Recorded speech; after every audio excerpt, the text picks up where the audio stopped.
போறாங்களே, இப்ப என்ன உங்களுக்கு பிரச்சனை? இன்னைக்கு தேதியில கோவிலுக்குள்ள எல்லாரும் போறாங்க. கோவிலுக்குள்ள எல்லாரும் போறதுனால 100 வருடத்திற்கு முன்பு நடந்ததை தமிழ் சமூகம் மறந்து விட்டது. யாரோ வந்த அருளியதால் இது கிடைத்தது, எலும்புச்சம்பளத்தை உருட்டி விட்டதுனால கிடைச்சிருச்சு போல, மந்திரம் போட்டதுனால கிடைச்சிருச்சு போலன்னு நினைக்கிறாங்க.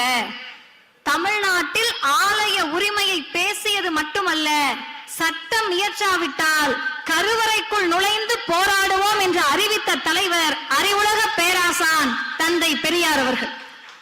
ஏங்க கோவில் கருவறைக்குள்ள போகணுமான்னு கேட்டா, அருமை சகோதரர்களே, கருவறையெல்லாம் லாஸ்ட் ஸ்டெப் தான், கோவில் 2வது ஸ்டெப் தான்.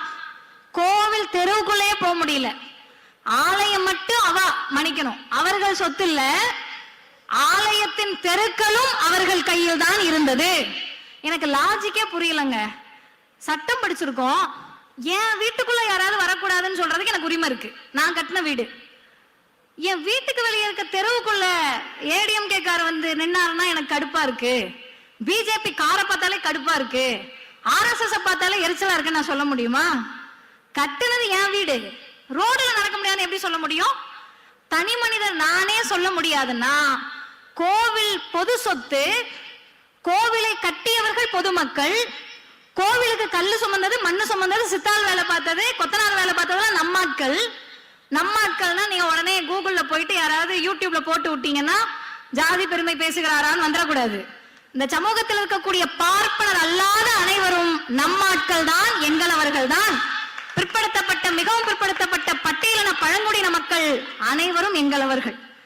எங்க அண்ணனும் எங்க பாட்டியும் எங்க பெரியப்பாவும் எங்க தாத்தாவும் கட்டின கோவில்ல உட்கார்ந்துகிட்டு தெருவுக்குள்ள நடந்தாலும் இவங்களுக்கு தீட்டாயிடலாம்.